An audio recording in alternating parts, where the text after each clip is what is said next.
Greetings, greetings. This is Coach Mark from Mind the Business That Pays You. I'm so excited today to be with my friend, the sales CEO, Shay Brown. Hey, Shay, before we get started, I got one question I need you to answer for me right off the bat. And that question is, what is it that you do and what makes you great at it? Sure. What I get a chance to do every single day is help entrepreneurs really generate the revenue that's necessary to execute the vision they have for the people they were called to serve. So they need revenue in the business to serve people. That means they got to hire a full-time assistant, or they got to hire a graphic team, or hire consultants. And so we have an agency that helps them generate revenue, CEO Sales Agency. So I help entrepreneurs really live their dream and impact others. What makes us great at it is we come from the heart. It's not about being the best of the best, although my father used to always say, his name was Marshall Brown. He's no longer here.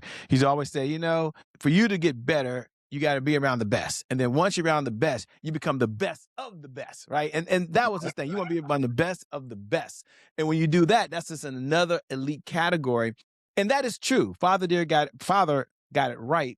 But on the other side, what I've learned is sometimes we're not the best at building sales departments. We're not the best at sales trainings. We're not the best at sales systems, but we have the right heart.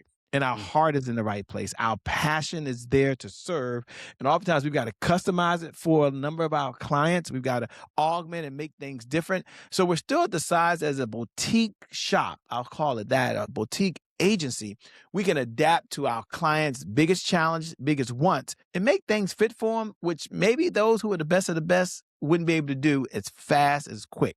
What makes us unique and different is two things, Mark, and here's your answer directly. It's our speed to market without sacrificing quality. So what that means is we had a client that was in a jam. And they're like, hey, Shay, I'm trying to get this sales funnel off the ground. They were launching one of their products, and they wanted to get it done in less than 7 days. Now, for most folks, that's probably impossible. I mean, you're going to build a website, you're going to connect the CRM, you're going to have the sales language in there, you're going to have it go up through this online, or we call it GoDaddy, but think of a platform that's going to be up in 7 days. And we said we can do it. And they were already working with a team who had been working with them for about 90 days, by the way. And they did a pretty good job. We were able to get it done in less than 7 days. The project got launched on time, in schedule, within budget.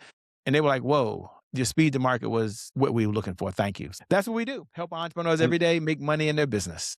I love it. Now, I know you're not new to this, Shay. You've been around in this industry for a while. So tell me, what was the single turning point that led you to develop the 7-figure sales team concept? Sure. So there I was working in the business. And when I first got started, I think it's important for folks to know I never wanted to be in sales. I wasn't born to be in sales. I wasn't made to be in sales. None of my background said sales, but I had a problem. I've only worked for 2 companies my whole career. Citibank after undergraduate. I went to Morgan State University. Shout out to all the Morgan State folks out there in Baltimore. And then after undergraduate, I went to graduate school at Johns Hopkins University, which is in Baltimore, and I worked for MCI. And it now became Verizon's, which you know it as 1,000 years ago. And I worked for them for 9 years, Mark. And then they laid me off. So what helped me develop the 7-figure sales team is when I got laid off, my homies had their own company. I decided to start my own company. And maybe I'm like many of you that are watching out there. And shout out to all of you who watch this program with Mark. By the way, I'm going to encourage you to tune in. Thank you, Mark, for all that you're doing, for making a difference, for sharing these stories, sharing these messages. Whenever I get a chance to watch it, I'm always enthralled, not by who you have, or you have some big names. I mean, I'm happy to be on here, by the way.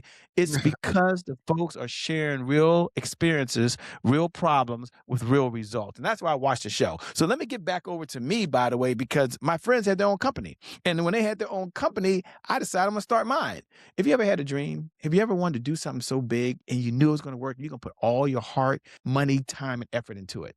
And Mark, after 90 days in business, I thought I was rich, right? Because I had a severance over a year. I had money in the 401k. I ain't bragging, but 3 or 4 or 5 months, that was cool because I was a corporate guy. I never wanted to be an entrepreneur. But now 9 days later, I'm broke. I'm running out of money. I'm burning through my 401k. I made the call for that. Don't do what I did. My point of telling that story is when I was flat broke and disgusted and out and my car got repossessed and so many other things, especially going through divorces, I found myself needing money. And so I borrowed $5,000. Here's the answer to your question. I borrowed $5,000 from my brother because maybe you've had what I call the never again moment. Think about your own life. Was there ever a moment in your life you said, man, never again do I want to find myself in a situation I got to work and I hate the job? Never again will I find myself while working with one person, and if they go away, everything goes away with me. Never again would I borrow money from family members and can't pay them back. Never again will I be somewhere and a family member, mother dear, says, "I'd like to get that." Like, I don't know if I can do that. No, I wanted to be in the position to say, "Mother dear, within reason, what I have, you live one time, and it's a blessing." My never again moment happened. My brother gave me $5,000. It was a loan, which I have not paid back, by the way. But $5,000 back in 2004 was a lot of money. Okay, it's a lot of money now, but I mean, 5,000 is not what it was 22 years ago, whenever you see this recording. And so a gentleman by the name of Eric Lofthome said, "Shay, you should focus on sales." And Mark, that was the turning point because I said no under no circumstances. I'm a business consultant. The problem was no one was hiring me to be a business consultant. That's what my business card said. And I said, sales, that's not me. People go to sales when they can't get a job. They go to sales as a last resort. And he said something that changed the trajectory of my life. And it's become the foundation of our company. He said these words, jot these down if you're taking notes. Don't miss this. This is what led me to where I'm at today. I had to give you the backstory first. He said, selling equals service. Huh? I mean, it's not convincing. It's not persuading. It's not trying to convince someone to do something they don't want to do. No. Selling equals service, he said, Shay. But he said this, and this was the follow-up. This is what really pushed me over the edge. It wasn't just selling equals service and the lights came on, I fell off the horse. No. He said, Shay, selling is about three things. Selling is about education. Can you educate people on the problem that they already have so you at least understand it? Well, yeah, I can do that. Number two, selling is about leading. Can you at least say, here's a solution to your problem? I have a solution. I'm willing to offer it to you. If you want it, great. If not, no big deal. And number three, selling is about moving people to action. At least say, would you like me to help you? Can you do that? I said, yeah.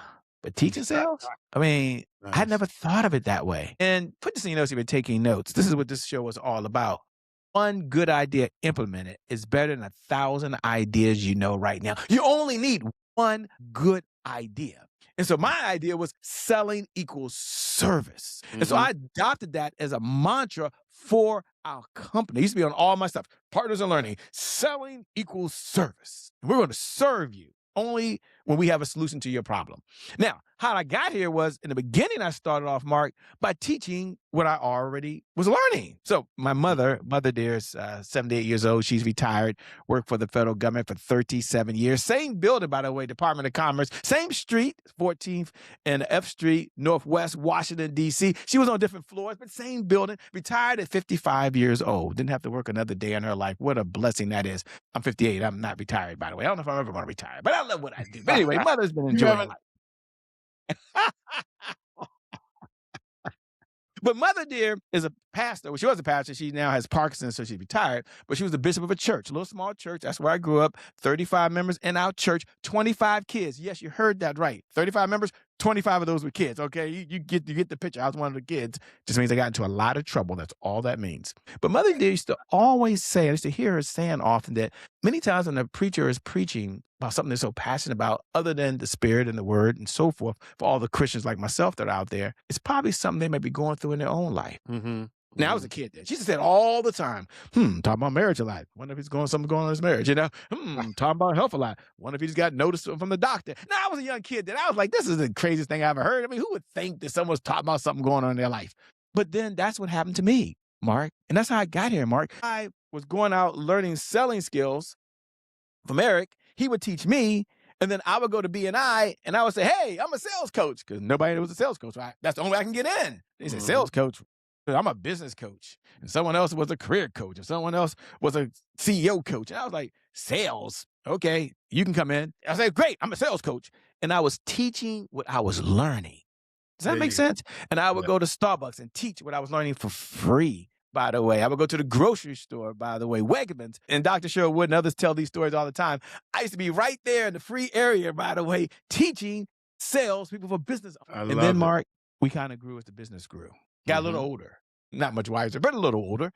And the internet took off. And so then we started teaching how to sell online, having what they call funnels these days, which is basically your sales system. So we started building sales funnels. I'm going somewhere how I got to building a sales team, which was, okay, some people wanted to learn how to make appointments, how to make calls and get on the phone. And that was cool. And that got me into a lot of places. But then I moved to the other area, which was, well, okay, after you make the calls, what if you did it faster? What if you did it easier?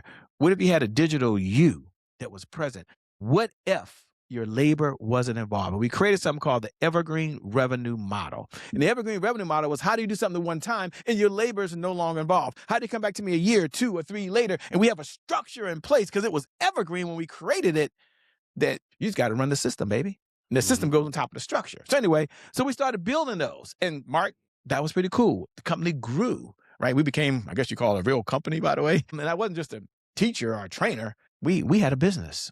And we could serve, and we could do technology, which we still do today. We do technology really well. We were able to move into graphics and branding and design. We have a team that does that full time. We could do copywriting. This was post AI. We had copywriters, and we had media, and we had a business, Mark. And then it elevated to where it is now, which I started working with clients who had bigger problems. They were no longer concerned about paying their mortgage, although that's important. Okay, they were no longer concerned about having health care for the family. They were more concerned about having a business that ran without them inside of it. Yes. Okay. And that business that ran with them not inside of it, they said, I need to hire a team to handle the sales department. And before I kind of run from that, we're not trying to be a sales team. You can hire a bunch of folks, go online, go overseas, find somebody. But they had a problem, Mark. And you know what? We could solve it. And so we started working with folks, and they would outsource their sales department to us. And I still believe this, put this in your notes, it's one of our core mantras. It's a Shayism. And that was, you don't need more hustle. You need a sales department system. And that was my jingle. And that's what I said. I mean, everywhere I went, and all people started saying sales department system. And they said, well, what part of the system do I need? And I said, well, let's start with a 7-figure sales team. So, and then for the last 8 years, no one talks about my sales department systems, although that was what was getting me paid, I would call the bigger dollars, because I was solving bigger problems that could get me to we have a $50,000 sales makeover product. That was getting me to a whole department doing everything at one time. And the people say, well, I'll just take the sales team over here. And so everyone started saying, talk about the 7-figure sales team, 7-figure sales team. And so that's how I got here, Mark. Today, we are known as the innovator of the 7-figure sales team, which really has 5 components to it. So I'll turn it back over to you. But I want to let the audience know that no matter where you are, if you are a CEO, and you don't like to sell, the best thing you can do is hire someone who does. If you're watching this program with Mark at any time, any place, and you're like, I'm not even in sales, Shay. Why should I continue? Why should I pay attention? Why should I listen to you? Why? I want you to think about this. You might say, I'm not even in sales. Maybe you don't have a business, but you're still a leader. Okay. Think about this. Every single week, don't see themselves in sales. But boy, are they selling faith. Come on. Are they not selling faith every single week? Okay. Teachers, every single day, they don't see themselves in sales. They don't get up in the morning and say, I'm in sales. This is what I signed up for, to make as little money as possible. But yet they show up every single day and they're selling education. This is Shay Brown's view of the world. Or I'll say parents. Or maybe you're a mentor. Maybe not a parent. You're a mentor. I'm a parent. I have 2 sons, so I'm blessed to have 2 sons. Maybe you're a mentor. Maybe your auntie. Maybe your uncle. Maybe you're someone who just wants to be a kind human being and help other folks. Are you not, like parents, selling values every single day? Brush your teeth. Say yes, ma'am. Yes, sir. So if you're watching this program, just know you're in sales. You're selling the idea, you're selling the belief, or you're selling your values. Back over to you, Mark. Dr. Mark Holland. This is how I got to where I'm at today, baby. Helping folks communicate their message. And what I love every time I talk to you, no matter what setting, Shay, it could be in person when we meet at different events. It could be on different shows like this. You always have a zeal and a passion, which I appreciate. Now, I'm going to ask you to get a little bit into the components of your system. But before I ask you that, I want to share personally that I have been a part of your Making of an Entrepreneur series, and that has worked out very well for me. And I'd like for you to tell our audience where did that derive from? Conceptualize that for me. Where did that come from? Sure. So the Making an Entrepreneur docuseries is a series where you're able to share your brand story, share your brand message, share who you are with the world, so they get a view into the heart of who you are as a window, I should say, into the heart of who you are as a person. The way it developed, Mark, is there I was about 5 years ago now. We were doing what we call our Extreme Business Makeover. It's one of our $1,000 solutions that we offer to the world. People come in and we're doing something over 3 days. Some of you might call it a VIP experience. And while they were there, this person said, I have a problem. Now they had a business. They're very successful and they're in the speaking education, coaching, business, self-education, self-knowledge business, whatever we call it today, they get paid based on their experience and based on their expertise. Let's call it that. You call it consulting if you want. And I said, what's that? They said, people still don't know me, man. They still don't know me, like who I am. Now I've got podcasts, I've got shows, I've got reels of me doing one-liners and some cool stuff. But every time I'm talking to folks, they don't really know the heart of who I am. And I said, well, I tell you what, you're already in the studio. We're recording webinars and for those that know content so they can sell lessons and courses.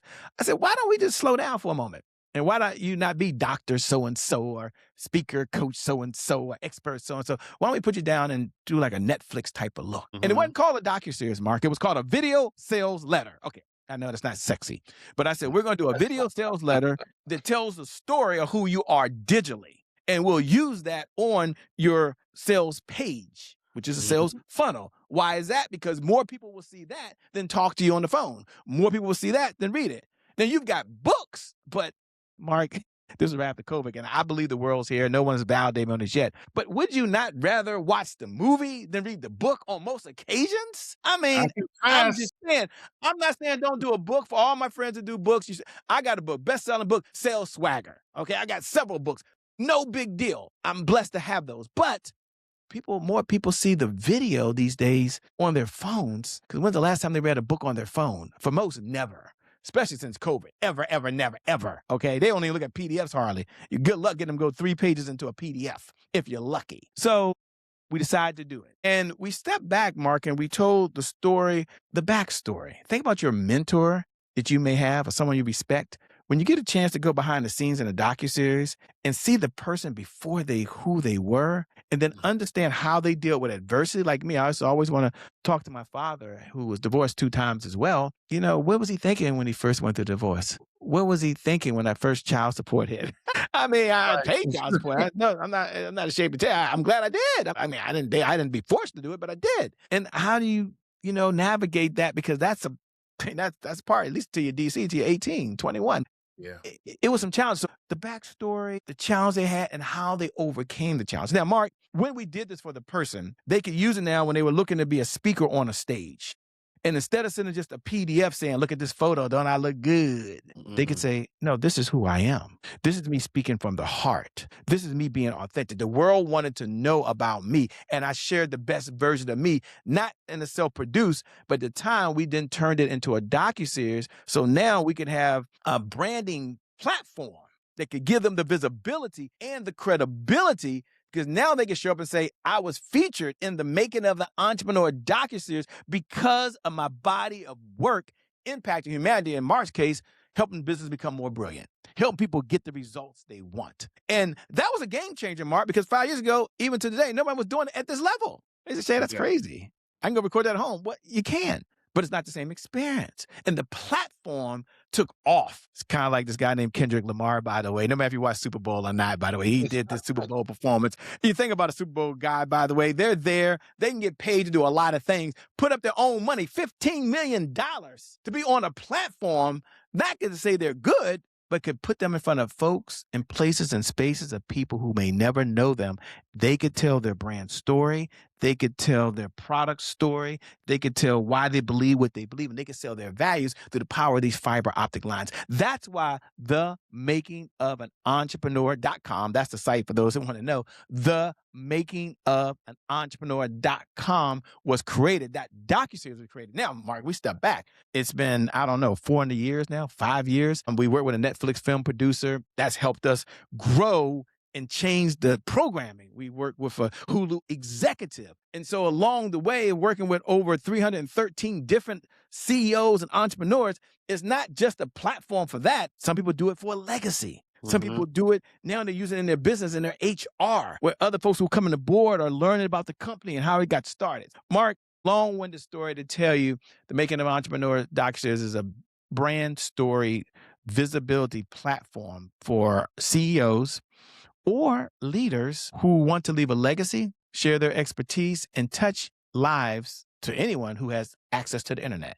What a good place to be. Yes, sir. Yes, sir. Now, I told you I was going to come back to the components of your model But what I really want to know from you, and it may be all of them, I don't know. I'm learning right now. So, what must every founder get right to scale to 6 or 7 figures? Yeah. The number one challenge facing entrepreneurs today is lack of sales. And so if there was one skill that anyone would need to start with to get to 7 figures, and 7 figures is not what it was 15 years ago. Mm-hmm. I mean, I want to be very clear. A lot of folks have $1 million in their 401ks these days. I mean, I'm not bragging. That's not a big deal anymore. I mean, to you, maybe it is because I've been there before. I told you I filed bankruptcy. I know what it's like. I'm just saying, in the scheme of where we are in today's world, it really isn't. But there's one skill that's a common denominator across history, across time, and that is the ability to be able to communicate what you do, how you do it, and the problems you can do and help other people. And every great leader, every great individual, every great pastor who's ever stood, they're able to do one thing: sell their ideas, sell their beliefs, and sell their values. So the number one skill that I think that every CEO needs to learn is at least how to sell. Now, that's the first part. You don't have to be charismatic. You don't have to be an extrovert, introvert. I've done all the exams. I'm a high introvert. Anyone look at my test will tell you that I'm normally the quietest person. If I'm not speaking like I am now, I'm probably hiding behind a camera somewhere, okay? So I'm normally the quietest person, right? But you know what? Introverts are the number one sales group in the world. I'll tell you why. It's because of one philosophy. It's one of our 12 rules for life, Mark. We got 12 rules, but one of our 12 rules for life is that systems beat goals every single time. Systems beat goals every single time. Systems beat goals every single time because systems are duplicatable, systems are repeatable, and systems is something you can hand to other folks. So the best sales people in any organization, if they're introvert, they follow a systematic approach, and hence they get predictable, reliable results. So that's the number one skill that I would say. Even if say I'm not in sales, I'm a leader of an organization. Well, you still got to sometimes tell others to believe in themselves first, and then believe in the mission, and then believe it's capable. I appreciate that. One thing that you reminded me of when you were talking was mentor Les Brown. He used to always say to me, "Known beats best every Yeah, time." yeah, every time. If you can get your message out there and, as you say, sell your, get known, you can win. Now, there's something I want to ask you about. You claim that you can resuscitate revenue with a whiteboard and a conversation, right? Yes. So I want to know, what's your first diagnostic question when you walk into a struggling business? Yeah. The good news is a lot of the business I work with, they're not struggling. That's the good news. See, That's the good ones that are news. struggling typically stay struggling. I'll talk about how we help a struggling business. I'm not being funny. I'm just saying, but oftentimes there's folks who are taking what they want to take and get to the next level. Okay. I just want to be very clear. So when the question is still the same, okay, this question is still the same. Question is, what is the number one challenge that's holding you back from being able to serve more clients? Right. And that's a loaded question. And typical answer is typically, well, we got to close more deals. We're not closing enough deals fast enough. And it's like you, Mark, doing what you're doing in the business, going to them and saying, well, what's the biggest challenge in your relationship? I know you do marriage counseling, you do business brilliance and others. And the first thing the guy says is, well, I'm not getting enough sex, or they don't talk to me enough, or whatever it may be. And you're like, well, that on surface, that sounds pretty good. But then you peel the onion a little. And I'll say, okay, what's your number one challenge from closing more deals? You know what the next reply is? We don't have enough people that qualify for our product or service. And you know what I say in that case, Mark? Congratulations. You know what doesn't work. Like, you can keep doing what you're doing, but you're absolutely clear on what does not work. That's good news. Okay? It's good news. Now, let's talk about how we can focus on, I believe, the number one goal for you as a CEO for your sales department. Now, sometimes the CEO is the sales department, okay? But I always like to let them to split it and understand they are the CEO and there is a sales department. They can choose to run it just like a freaking GM can choose to run a football team or a sports team. But at the end of the day, they're the freaking GM or the owner. Does that make sense? I'm always very clear, okay? So you say, well, what's that? They say, well, it's not having enough people. And I always say, your job every day is just to do two things. Now, this is what I would tell struggling business. You talk about just a whiteboard, business. Now, I got to frame it for the audience. Sure. And I frame it around Michael Jordan, although I have Kobe Bryant behind me, who I think is just my guy. But Michael Jordan, arguably one of the greatest basketball players of all time. I always say one as I get older, one of the greatest basketball players of all time. And many folks know him. He's won 6 championships with the Chicago Bulls. He's in the Hall of Fame. He's like the guy, right, for basketball face. And he was asked on an interview after he had finished playing. So when he was playing, he was like MJ on the court, right? When he was off the court, he's Michael Jordan. And the person asked him, a young reporter said, Michael Jordan, how did you become so good at what you do? How did you become the best of the best? Like, what would you tell someone out there that's trying to be you? And Michael Jordan said, well, I only had 2 jobs. Now, this is you as a CEO. I want you to put yourself in Michael Jordan's situation. I don't have Michael Jordan's voice, okay? I think I'm a little cooler than Michael Jordan, but I don't have his voice, okay? But Michael Jordan used to say, my job every day was to do 2 things. That's all I focus on. I'm thinking to myself, what is he going to say? I mean, this sounds good. He says, my number 1 job every day was to play basketball at the highest level possible when I stepped on that court. I had to give it everything I got. Okay, makes sense. I can get that. But it was the second thing he said. Now, you lean in, because I want you to think about, as you're watching right now, what's your number 1 job? I want you to think, as a CEO, what's your number 1 responsibility every single day as the CEO for the sales department? I ain't saying all other stuff that don't generate revenue, for the sales department. You need everything else. I'm not putting marketing and branding down.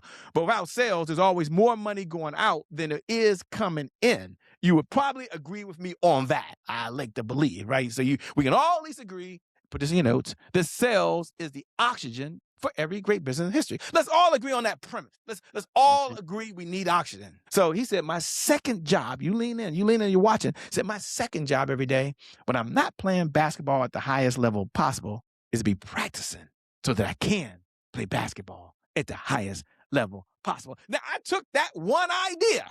You only need one idea to change your life. How many ideas? 1. How many ideas? 1. One good idea implemented is better than 1,000 ideas you know right now. And I said, well, as a CEO, you only got 2 responsibilities. They say, Shay, what is it?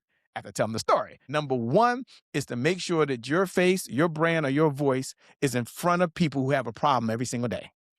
And be able to communicate that at the highest level possible. And if that's not happening, that's okay. Your second job is to make sure you have a system and a structure in place to find people who have a problem who you can solve.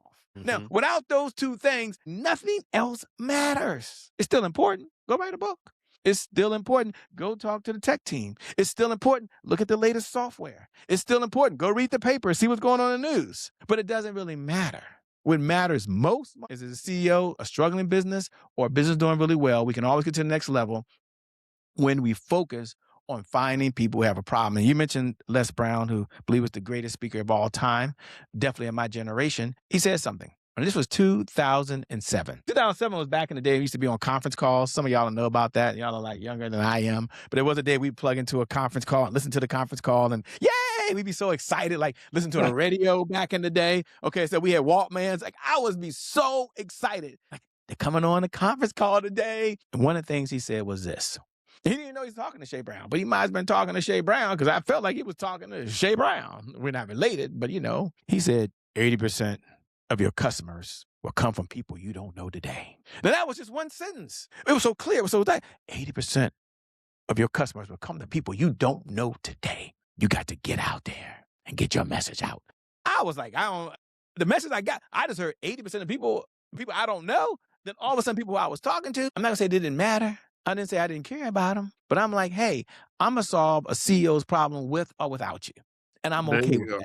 So I'm only looking for people who have an interest or a desire to be what? To improve the sales department. Now, back in the old days, when Zig Ziglar was teaching us, this is 1,000 years ago, when I was a young whippersnapper, they used to say, find someone with a need, find someone with a need, find someone with a need. But would you not agree? Let's look at it conceptually, that today you could have a need to lose weight and do absolutely nothing. You could have a need to spend less than you make and still spend more than you make. So it's not about having a need. It could be an interest, want, or desire. I'm a t-shirt fanatic. I'm just a t-shirt snob. And I will look at an Instagram post, see a t-shirt. Don't need it, Mark. But I have to have that freaking t-shirt. So I will pay the $20 to get that t-shirt, then upgrade to another $20 to get it delivered tomorrow. Because, I can't wait. You ain't to wait 10 to 15 days for the shirt I just saw. You want your shirt. I want that shirt. I told Mark today earlier, we were talking, Dr. Mark Harlan earlier today that, I ordered some boots. I've never had snow boots in my life, but I spent, some good money to get these boots to keep my feet warm and all this other stuff. That's a topic for another time, but it goes to show I don't need no boots, none at all. But I ordered them because I wanted them because I said, never again would I find myself in a snowstorm and not have the right gear. Because here's this, and I close with this, Mark. This is for everybody in the sales and the sales department. Yeah, Mark's question is relevant. What do you do as a CEO? First thing I'm gonna say is focus on being a lead generation system company first. Your job is to get people to see you, find you, know you, and what you do. That's it. If they buy, they buy. If they don't, they don't. It's okay. That's your number one job. But I shared with Mark earlier that if the work is too hard in the sales department. For me, I was shoveling snow. My neighbors had little pitchforks. They all had the little chisel market. I'd never seen a crowbar that was like about 4 feet tall, and they bam hitting the ice. And I'm out there with a shovel, was just rubber and kind of plastic, and it was too hard. But here's what I'll say: if the work is too hard, you have the wrong tools. So I would look as the CEO getting the right tools to make the work easier so you can help more people faster. Okay, Mark, that's a long-winded answer. Maybe I answered a couple questions along the way. But a great answer. It was a great answer. So listen, another one of the people, the giants in my life that have helped form some of my philosophies is John Maxwell. And John Maxwell has a quote. He said, "Be careful that you don't climb the ladder of success only to reach the top and find out that you're on the wrong wall." I bring that up because I have a question for you. Which metric do most entrepreneurs obsess over that actually distracts them from what drives consistent revenue? Because some people got to do this. I got to do this. What do you think? So we do a broadcast every morning called CEO Sales Huddle, where we bring in CEOs. They can watch it for free. It's no cost. And the CEO Sales Huddle is all about the operations of the sales department. And we have something called a CEO Sales Dashboard. And we had to create this because CEOs had a big challenge, Mark. They are KPI driven. That's key performance indicators. They all say they're numbers driven. I haven't met one freaking small business owner says, "Well, I'm a numbers driven person." When you say, what are the numbers for the sales department? It's okay. It just wasn't even top of mind to them because they had never spoken to a chief sales officer like myself ever, ever, ever. Ever, ever, ever, ever, ever, ever. There's always some people that teach sales and do business development, not a chief sales officer. No, the sales department. And it didn't exist, Mark. It was complicated. They had to go into this CRM system, pull numbers out of Bamboo or Credible, or pull numbers out of Salesforce or whatever systems they were using. And I said, what if we made it easy to understand and easy to execute?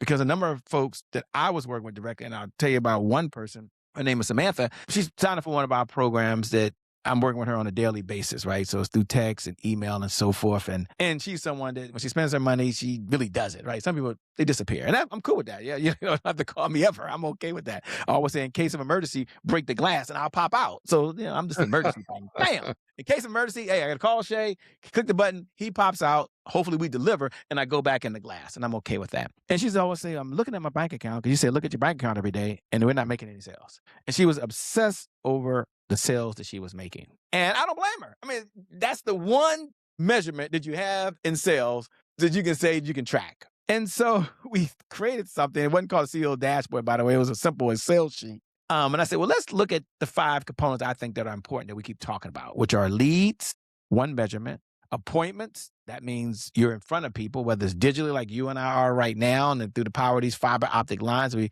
may reach 100, 200, 300,000 folks, and that's pretty cool. So I do this one time, and it's 300,000 hours of my time. So I love having these conversations with people like yourself, Mark, who have these platforms, and we have our own as well. So those are appointments. Number 3 was how many offers were made.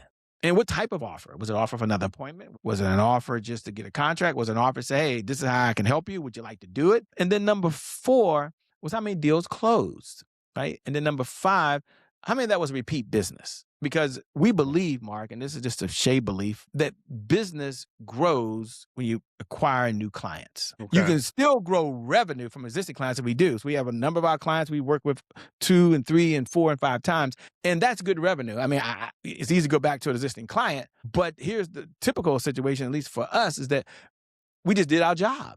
We just did our job, right? Good, didn't do nothing. We did our job. When they have another problem, they say, hey, I've got a problem. Is that something your company can handle? And we have a conversation. Does that make sense? And that's revenue that comes in the company that keeps the revenue going up, keeps the revenue steady, as I'm very appreciative. But I know that the company growth is on how many new clients we will acquire and bring in, because obviously it feeds the back end. And so that's called repeat business. That's what we call it. We have a category for that. There's a category for that.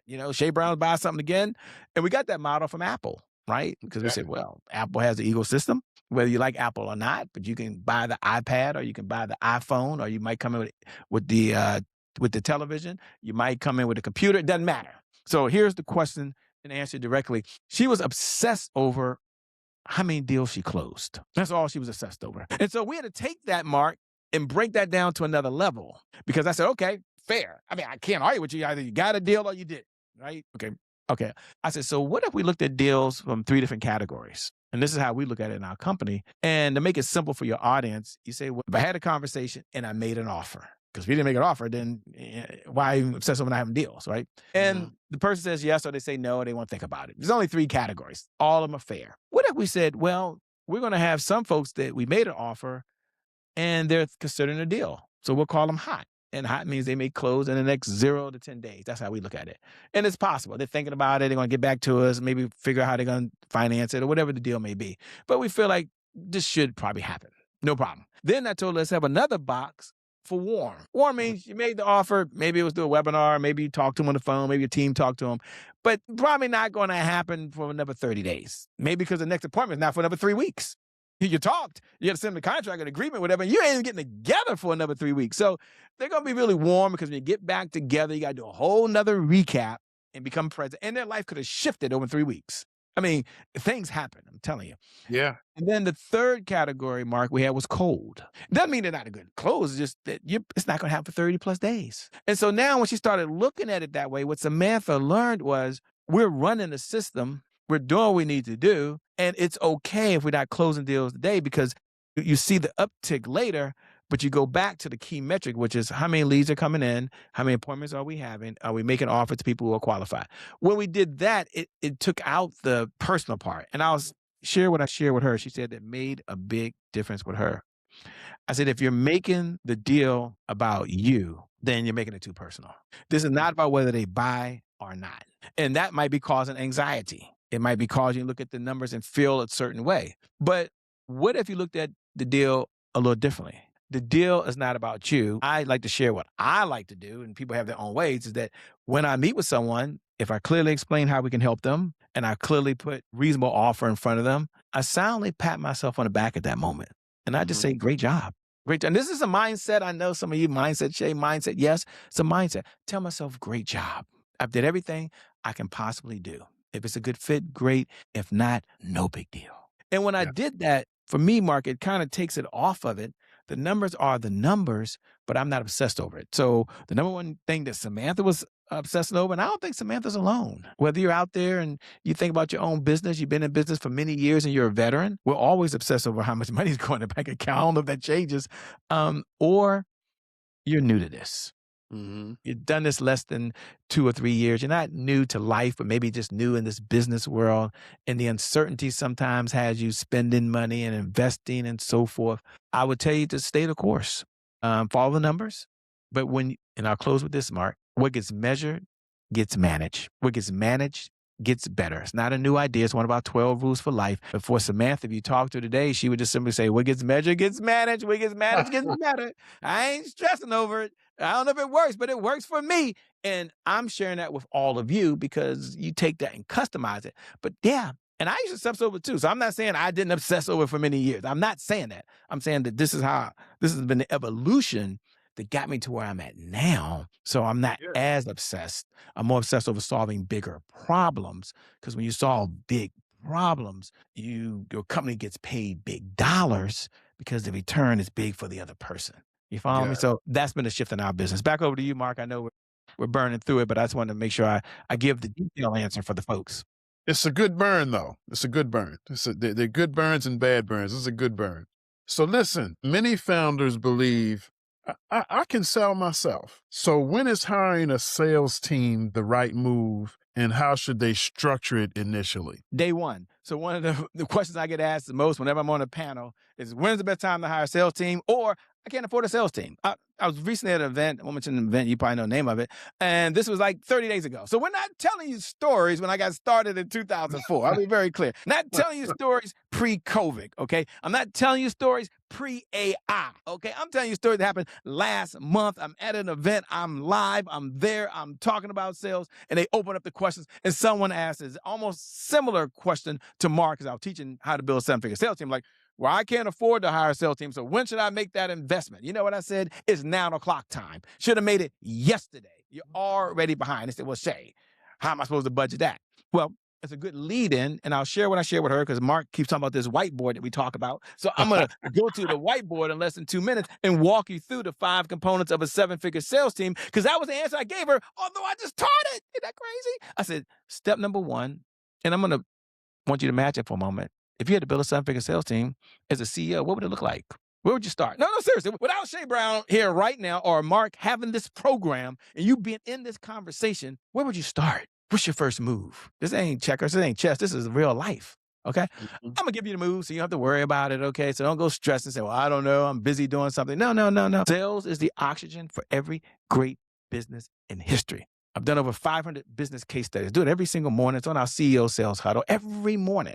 And there's not one case that I haven't done of a business that was successful or not successful. The sales wasn't the common denominator. And the decision that was made from a sales department perspective. Okay? And this is serious. So there are 5 components. Component number 1 is you need to hire a sales rep. Here's the difference. The sales rep works on 100% commission. What that means is you only pay them when you get paid. So if the person says, Shay, I can't afford a sales rep, I say, okay, I agree with you. So let's hire someone. You got to have the strategy as a CEO. You got to have the structure as a CEO. And you got to have the system as a CEO. That's on you, okay? But once you build something for them, you say, well, here it is here. I want you to offer this product. And let's say, for example, you're going to pay a 20% commission. Could be higher, could be lower, but let's just do numbers now. So you make $20,000 that month. The sales rep makes $20,000 that month. So y'all both bring in $20,000. This is all your money. You pay the sales rep 20%. That's like $4,000. So $20,000 minus $4,000 is $16,000. And now, depending on your product and so forth, 20% might be good margins. You know, you got 80% margin left or whatever. Not a bad starting point for many folks out there. People say, when should I start? I would say now. But I would focus on hiring a sales rep on 100% commission. I mean, it just makes sense and sense. Let me say that again a little slower in case you missed it. It makes sense and sense. I know the penny's gone away, okay? But still, yeah, this is 2026. Whenever you see this video, just know the penny no longer exists, okay? This is gone. Okay, it's gone. You can't even get a penny anymore in the world. So, number 2 is you need a sales ambassador team. And with the software that's available today, even with our sales concierge service, there's no reason why you don't ask folks if they'll be an affiliate of your product. Okay, think about it like this. You walk into the Apple store. Apple only makes 30% of the products in the store. The other 70% they're affiliate of. Okay? So it makes sense that sales rep, they're on your team. They're family. They understand all your products and services. The sales affiliate, they're mercenaries. They're only in it for the money. And that's okay. But they're a bridge into places and spaces you're not in. So they're referring business to you. You're paying them a commission. And they don't do it because you gave them a commission. They do it because you offer a service that can help their clients as well. And so it's a win-win. And so I'll use insurance agent. If I'm an insurance agent and someone is doing lawn care and I refer someone to do lawn and they pay me a commission, that's not a bad deal. I'm insuring houses anyway. Okay. So think about how much revenue you generate from a sales rep. If the answer is 0 or not enough, then thank Dr. Mark Holland for this program. If the question is asked how much revenue you generate over the last 90 days from a sales affiliate, if the answer is 0 or not enough, thank Dr. Mark Holland. The third one you need is a digital sales solution. The digital sales solution is I'm going to build something one time. It's going to be an investment. And this is going to run when I'm not there. Someone's going to go to this website. Some of you already went to themakingofanentrepreneur.com. I'm not there. You may have put your first name, last name, phone number to get all the details. I'm not there. There'll be an appointment on the other side. I'm here. Matter of fact, I might be eating dinner now. I don't know what's going on depending on when you're watching this. Okay, I might be asleep. I don't know. I really honestly don't know. But I'm glad you're here. Thank you for being here. We're going to make this a good use of your time. So now you have a digital sales solution that runs without you there. A lot of my clients like to start there. I like to start there because why not?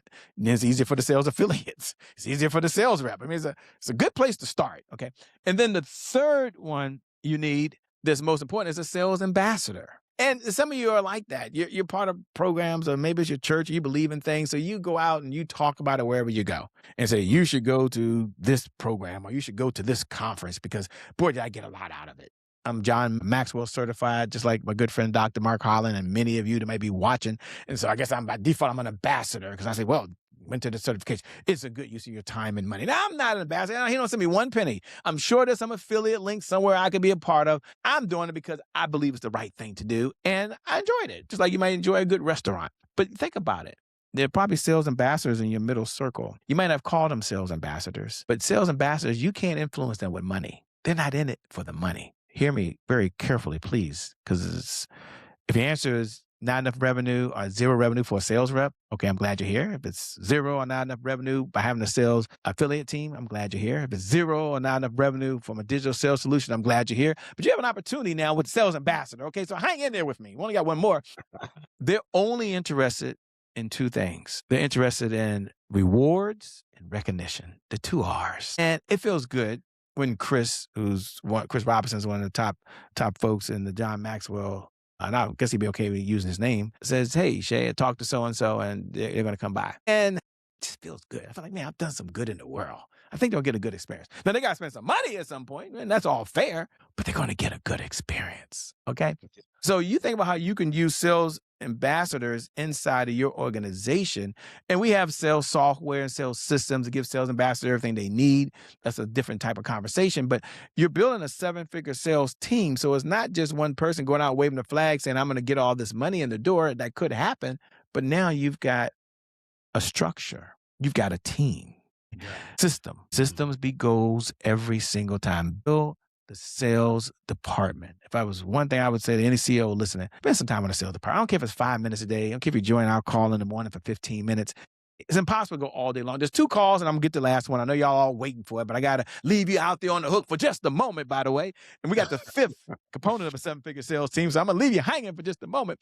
But I believe as a CEO, you're very busy. And I recognize that in all seriousness. And I know your calendar is full. You've got calls to make, emails to do, learnings to go to. But I believe there's 2 calls that every one of you as a CEO will take at any given point in time. Okay. The first call where something has happened to the business is so important, it could take the business out. It's so detrimental. It needs your attention now. And there's a crisis or something going on. And you have to stop what you're doing and make time for that crisis, right? Because it causes too much pain. The second meeting I think that every CEO would take every day is from the sales department on how they're going to help the company generate more revenue that comes into the company that allows them to do more good in the world. And many people don't look at it that way. And so I want you to think about your sales department as a daily, at least conversation, not a motivation, inspiration conversation, but at least for some of you, at least from an operations perspective. Because when that operation is doing what it should be doing, it needs to be doing, and it's there, and it has the resources, because you're responsible as a CEO for giving the resources to the sales department. You make that decision, and you make the decision on determining the strategy of the sales department. That's up to you alone. If you're the CEO, unless you have a board of directors, it's not a bad place to be. I mean, if you have a board of directors, you let the board know what you're doing. So the 5th and final sales component is to come down the home stretch. I know you've been waiting for it, so I'll say what it is. We call it a sales cheerleader. And a sales cheerleader are folks who've enjoyed your products and services. Do a better job of collecting the digital use of those. There's 2 things we're doing for our clients differently than we did in the past. One is helping them collect those, by the way, digitally. There's a lot of software you can use to make that a reality, and then using it more inside their sales department and their sales funnel and their sales systems. And the other way is through the reviews. And so now we have a number of our clients that when someone's had an experience, they're writing a Google review. Now, Google may go away in the future, right? But we know AI will still find what's out there. And so now their customers are able to have written that goes out. They can be found any place, anytime, and used. And we found that to be a huge boost. We're working with a behavioral health company right now. And while it wasn't the job of the sales department, I noticed that one of the things they had was the word wasn't being traveled by others other than the money they were spending to promote it in branding and marketing. And they should spend money in branding and marketing. I mean, branding and marketing get all the freaking money, right? But they had a problem. it wasn't producing the sales. All So right, they asked me, Shay, what you think Shay, of it's this? two things I want to get to. So I'm gonna Sure. Go just right ahead. ask I'm you done. Go right these. ahead. Go right You, ahead. you I need to know this. What's the most common costly mistake you see during the first year of scaling the sales operation? Yeah, not taking action. And Inaction is the number one cause for most folks. You can call it procrastination. You can call it not getting started. It's just not taking action. Many of them believe it's possible. Many of them think it's possible. Many of them read it's possible, but not taking action. And if one thing I can do, if I can go back in time, I would take more action faster, quicker, easier, so I can get the results I want. And it's got not taking enough action. So they might delay, delay, delay, delay, delay, got delay, and that's fine. And when the time is right, they move forward and they didn't lose anything, but they lost all that time they can never get back. You just got can't get back you. that time. Listen, now we gave out one way to contact you, which was the makeofitanentrepreneur.com, I believe. If someone wants to reach out, should they use that, or do you have another website that you would like them to go to? Sure. For those folks that are out there that are building their sales department, go to www.ceosalesagency.com. That's www.ceosalesagency.com. Why would you go there? Well, because you want to build out your sales department. So you can click the little button there, follow the instructions. That'll lead you to a one-on-one conversation with myself or someone on the team. But more importantly, we're going to release a gift to you, which is how to build a seven-figure sales team. We did a whole masterclass on it. A lot more detail, a lot more depth, a lot of more forms and all this cool stuff. But it's our 7-part framework. And you'll be able to get that inside of our CEO Secret Societies. Reason you want to go to www.ceosalesagency, because you get there, yeah, we're going to learn about you and your business. And yes, you'll get the resource, the How to Build a Seven-Figure Sales Team webinar, but then you'll be part of a larger community. It's called Secret Society because you didn't know it existed until I mentioned it here. So I want you to be a part of the CEO Secret Society. And we're going to be doing some cool things with cool folks. So come join us over there. Now, answer this for me, Shay. You've coached thousands of folk. What patterns separate the 1% who achieve exponential growth from the rest? I would say this is on accepting the responsibility and saying it's on me.